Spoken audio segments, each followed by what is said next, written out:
2022년 국가무형문화재 명인께서 본인의 땅을 무형문화재 전수교육에 활용해 달라며 문화재청에 기부합니다. 이 땅은 개발제한구역, 즉 그린벨트에 있던 땅이었습니다. 과거에 보도된 바에 따르면 설계비 및 공사비 등에 약 200억 원 상당의 국고가 투입될 예정이라고 합니다. 문화재청은 이 땅이 국가 소유가 됐지만 법적으로 시행령상 그린벨트에 전수교육관을 건립할 수 없어 난감하게 됩니다. 1년간 어쩔 수 없이 놔두게 되는데요. 2023년 4월 이 명인께서 김건희 여사를 만난 이후 2023년 8월 시행령이 개정되고 그린벨트에 전수교육관을 건립할 수 있게 됩니다. 문화재청에 확인한 바로는 현재 이 땅에 전수교육관 건립을 기본 계획 수립을 위해 용역사 선정 절차를 밟고 있었습니다. 김건희 여사의 힘을 다시 한번 알려주는 사건인 것입니다. 곧 문화재청에 추가 자료 요구를 하겠습니다. 기자분들께서는 오늘 이후 관심을 가져주시고 취재를 부탁드리겠습니다. 그리고 조용히 잠적하고 계신 김건희 여사께 한 말씀 드리겠습니다. 지금 와서 숨기엔 이미 늦었습니다. 빠르게 수사에 협조하시기 바랍니다. 김건희 씨의 민원을 받아서 당시 원희룡 국토부 장관이 그린벨트에 국가 전수교육관을 건립할 수 있도록 시행령을 개정한 이른바 시행령 농단 의혹에 대해서 취재를 하게 된 경위를 간단히 설명을 드리겠습니다. 최초로 제보를 받았던 시기는 2023년 5월 1일입니다.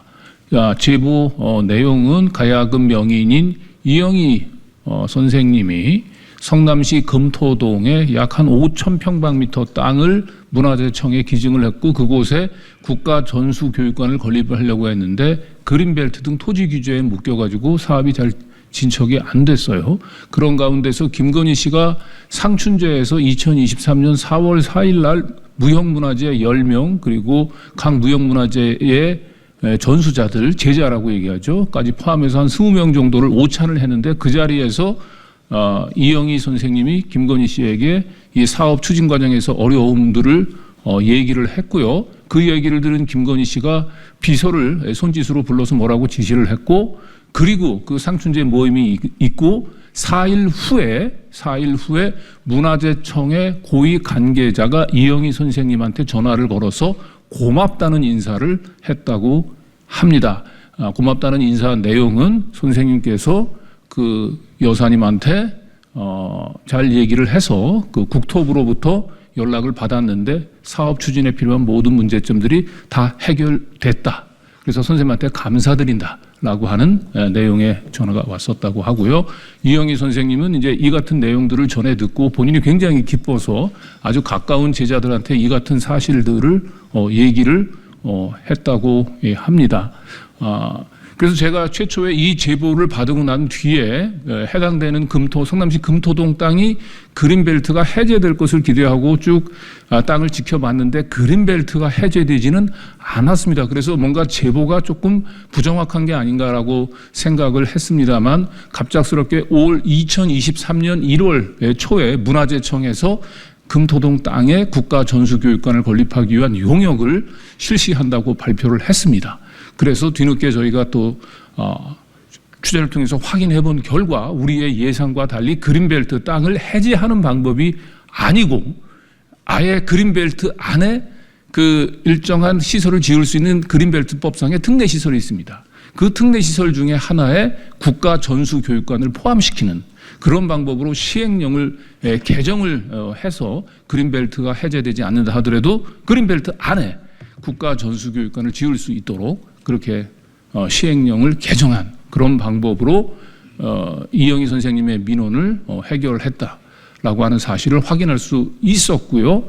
그리고 시행령 개정은 2023년 8월 달에 있었습니다마는 국토부에서 입법 예고가 있었던 시기는 2023년 5월 17일입니다. 그리고 이 입법 예고와 함께 당시 시행령 개정안이 첨부 파일로 올라왔는데 이 시행령 개정안을 열어보고 문서 정보를 확인한 결과 원희룡 국토부 교통부 장관의 이름으로 작성된 시행령 개정안의 문서 작성일은 5월 1일이었습니다. 김건희 씨와 그 이영희 선생님이 상춘제에서 만났던 시기가 4월 4일입니다. 불과 채 한 달도 안 되는 시기에 장관까지 결재가 났던 것이고요. 장관 결재까지 프로세스를 감안한다면은 그 상춘제 모임 직후에 바로 국토교통부에서 실무자들한테 시행령 개정에 필요한 사항들을 검토하라고 지시가 내려갔던 걸로 확인이 그렇게 보입니다.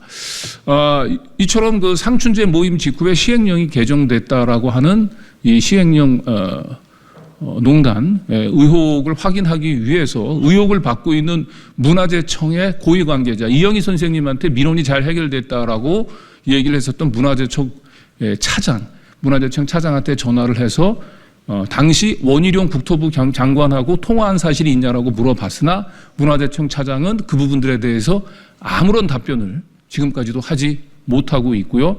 그리고 원희룡 당시 국토교통부 장관 지금 인천 계양을에 출마를 하고 있는데 원희룡 국토부 장관의 유세 현장을 제가 2차례 방문해서 거듭 물어봤습니다. 김건희 씨 민원을 받아가지고 국가전수교육관을 그린벨트 안에 지을 수 있도록 시행령을 개정한 사실 있느냐라고 2차례 물어봤는데 원희룡 장관은 그 얘기를 듣고 아무런 말 없이 저희 기자를 피해서 도망을 가는 참 웃지 못할 총극을 연출을 하게 됐습니다. 그래서 지금이라도 그 김건희 씨나 아니면 원희룡 당시 국토교통부 장관은 이렇게 그린벨트를 안에 건물을 지을 수 있도록 시행령을 개정하는 이런 농단 의혹이 사실이 아니라면 지금이라도 해명을 하시고 또 그것이 사실이라고 하면 어떤 과정을 거쳐가지고 시행령을 개정하게 됐는지 부분들에 대해서 속시 우리 국민들에게 설명을 해야 될 책임과 의무가 있다고 생각을 합니다. 윤석열 대통령 부부 원희룡 전 국토부 장관 직권남용 및 청탁금지법 위반 혐의 공수처 고발 기자회견문을 낭독하도록 하겠습니다. 도대체 이 나라의 대통령은 누구인가? 아무런 법적 권한도 없는 영부인 김건희 말 한마디에 대통령령이 개정되는 게 정상 국가인가? 김건희 국정농단 규탄한다. 원희룡은 국토부 장관이 아니라 김건희 민원부 장관이었나? 그럴 거면 차라리 국회의원이 아니라 제2부속실장 해라. 2024년 3월 19일 유튜브 기반 탐사 언론 시민언론 뉴탐사는 김건희 국정농단 시리즈로 충격적인 보도를 했습니다. 통상적으로 공청회 등 사회적 공론화 과정을 거쳐 개정되고 전 국가적으로 적용되는 시행령인 대통령령이 영부인 김건희가 특정인의 개별 민원을 받아 개정되도록 부당한 영향력을 행사하는 등 국정을 농단했다는 게 그 주요 내용입니다. 2023년 4월 4일 영부인 김건희는 가야금 명인 등과 청와대 상춘제에서 오찬을 했습니다. 이 자리에서 가야금 명인은 토지 기증 사실과 그린벨트 규제로 인한 무형문화재 전수관 건립의 난항을 토로했습니다. 그런데 놀랍게도 4개월 후인 2023년 8월 1일 국가전수교육관 건립이 가능하도록 관련 법 시행령인 대통령령이 개정되었습니다. 이 과정에서 영부인 김건희의 부적절한 개입이 있었다는 제보가 있었습니다. 제보자는 4월 상춘제 오찬 당시 영부인 김건희가 비서를 불러 뭔가를 지시했다고 들었으며 상춘제 오찬 나흘 뒤 문화재청 고위 관리가 가야금 명인에게 문제가 잘 해결될 거라는 취지로 직접 연락을 해왔다는 말도 들었다고 증언했습니다. 실제로 2023년 8월 1일자로 개정된 개발제한구역의 지정 및 관리에 관한 특별조치법 시행령에서 개정 이유를 보면 국가무형문화재 전수교육시설을 개발제한구역에 설치할 수 있도록 이라는 문구가 포함됐습니다. 이 사건 대통령령 개정안은 국무회의에서 통과되었고 영부인 김건희가 나선 이 사건 민원은 문화재청은 물론 국토부에서 완벽하게 해결됐습니다. 이에 다음의 혐의로 피고발인 윤석열, 김건희, 원희룡을 공수처에 고발합니다. 1. 직권남용 권리행사 방해 및 부정청탁 수수 금지에 관한 법률 위반의 점. 대통령의 직무권한은 막강하고 방대합니다. 하지만 아무리 대통령이라 하더라도 국민이 부여한 대통령의 직무권한은 헌법과 관계법령에 의해 민주적 통제를 받는 것이 헌법 정신이며 국정운영의 기본 원칙입니다. 대통령 역시 엄연히 국가공무원의 한 사람이자 국가공무원으로서 국가와 국민에 대해 봉사하는 자세로 자신의 직무권한을 절제하여 행사해야 합니다. 국토부 장관을 비롯한 고위공직자들도 마찬가지입니다. 국가공무원의 핵심 가치인 정치적 중립과 직무 독립성을 지키는 것이 가장 중요한 책무입니다. 그런데 피고발인 윤석열, 원희룡은 자신들의 법령 재개정 권한을 남용하여 영부인 김건희의 사적 민원 해결을 위해 대통령령 개정을 위한 공청회 등 충분한 사회적 합의나 공론화 과정도 없이 강행한 혐의가 있습니다. 개정된 개발 제한 구역의 지정 및 관리에 관한 특별조치법 시행령 별표 1에 추가된 커목은 가야금 명인이 영부인 김건희에게 토로한 민원을 해결하기 위한 맞춤형 조항입니다.